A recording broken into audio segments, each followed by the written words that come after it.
Okay, the talk of the town here, Mr. Bryson DeChambeau.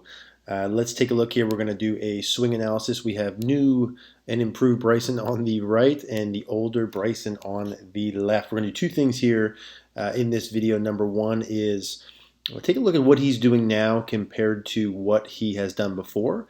Obviously, the massive change in the body, massive change in the distance, and also massive change in results with him just recently winning his first major. So what we want to do is look at the new versus old. What did he change?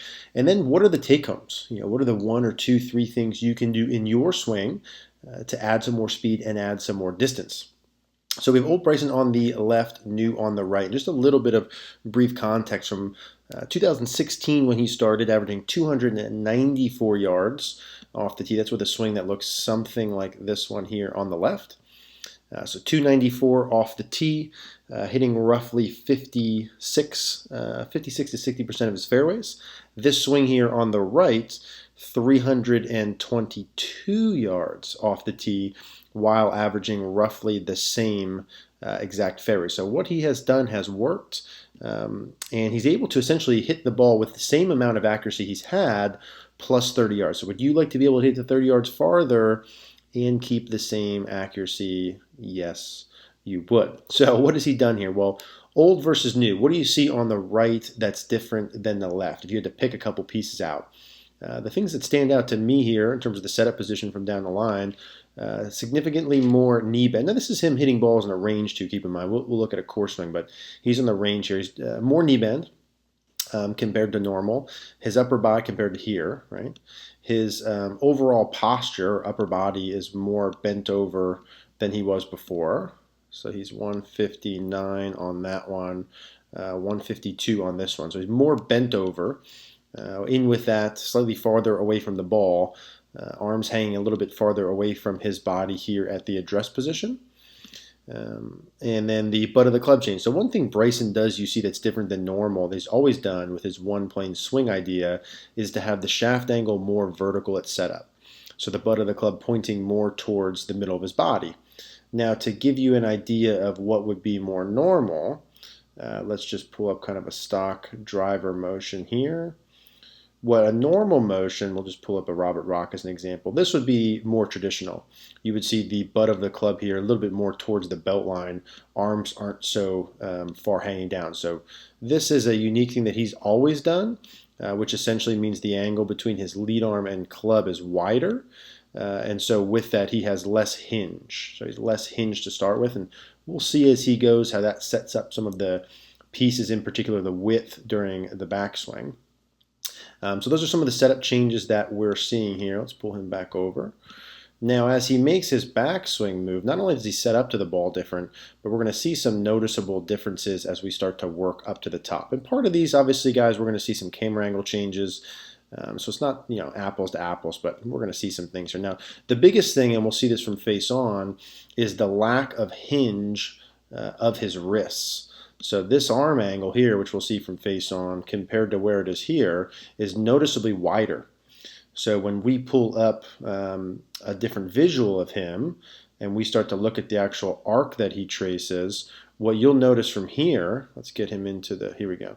What you're going to notice from here when he starts to work away from the ball, that lack of hinge creates a ton of width during the backswing.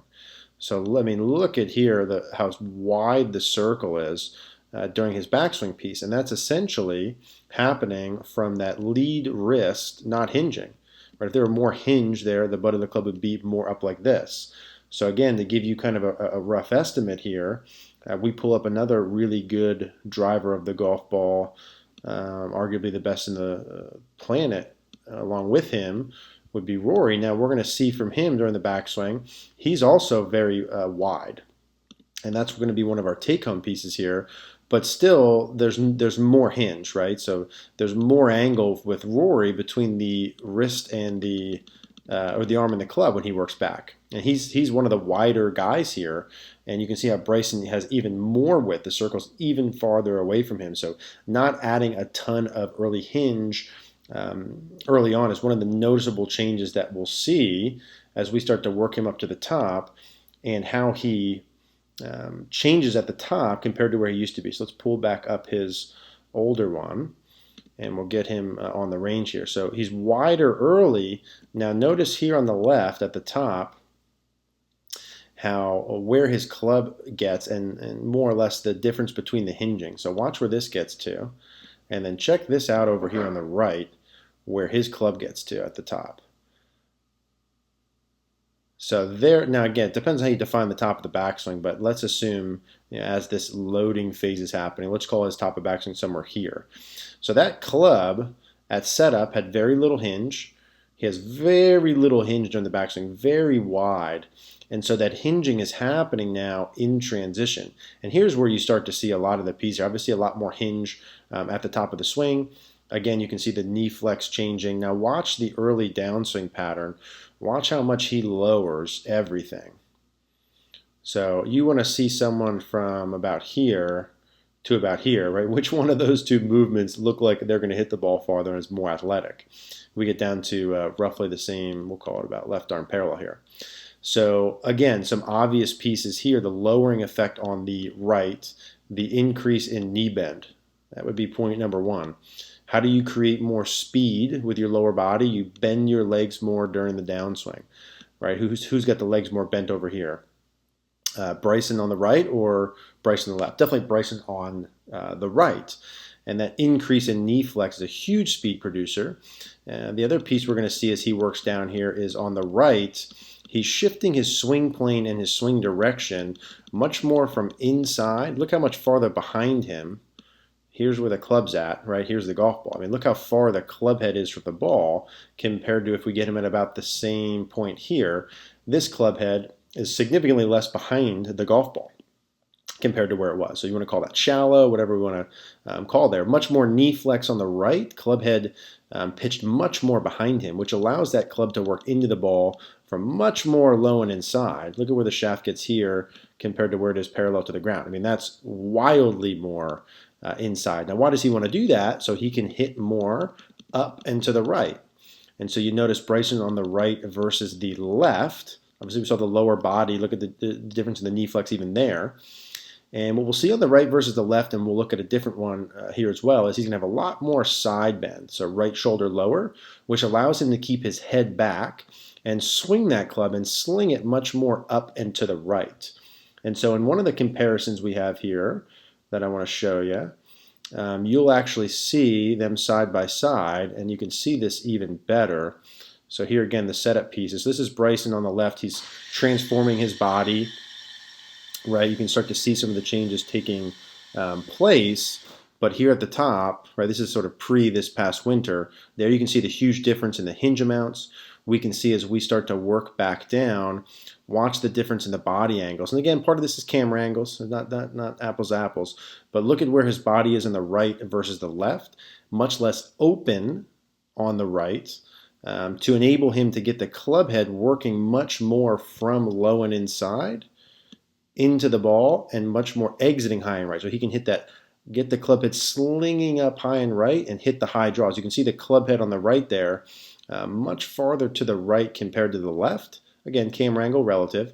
And you can start to see that in the exit of the shaft, where this is much more neutral underneath the lead shoulder. This is a little bit higher and to the right. So from a speed production standpoint, the knees changing flex, the club head working behind him, working much more low into the ball and high into the right, and a lot more side bend there. So right shoulder lower to keep the head back. Now, if we look at him from the face-on angle, and we can see that circle he created, let's pull this up over here. And this is really the telltale sign of where we want to go and some of the things we see from face on. Obviously, he's got his weak grip, so that lead hand grip being weaker than normal, even into a flex position pretty much right away at the setup.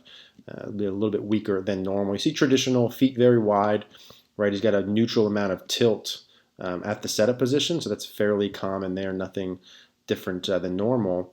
As he starts to work up to the top, look how wide his backswing is compared to the downswing circle.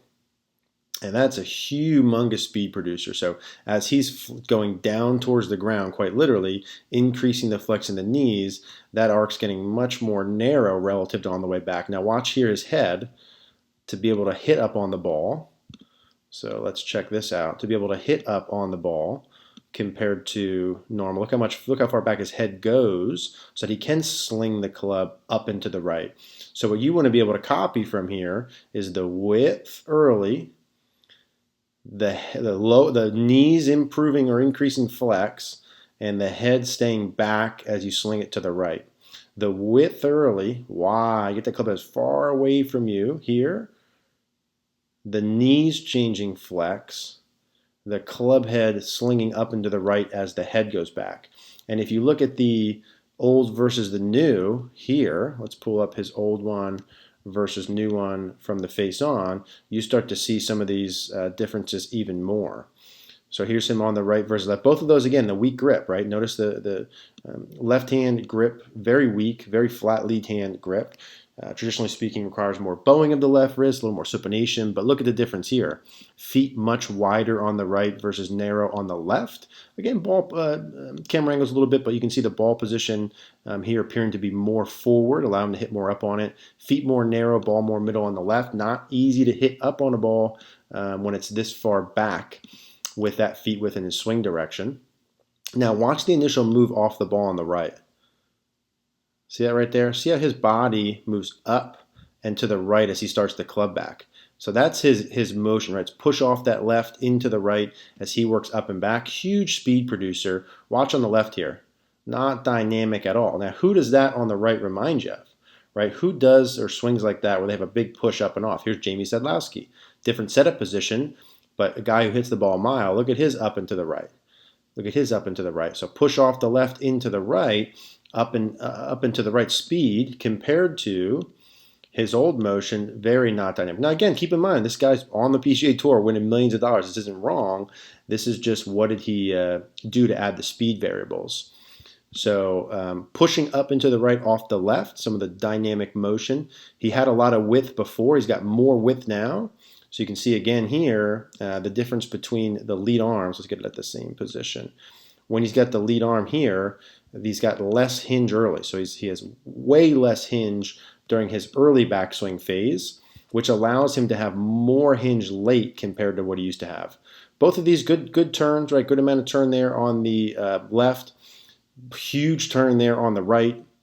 And then the transition. I mean, look at the lowering that he has here. Arms, hands, body, club, knees changing flex, right? You can see his lead side of his pelvis is starting to push towards the target as his hands are still working up and back, right? You've seen some float load videos we've done. So there's our dynamic transition movement. Pelvis opening as hands work up and back. Watch him in transition here on the right. The lowering as he floats forward compared to here.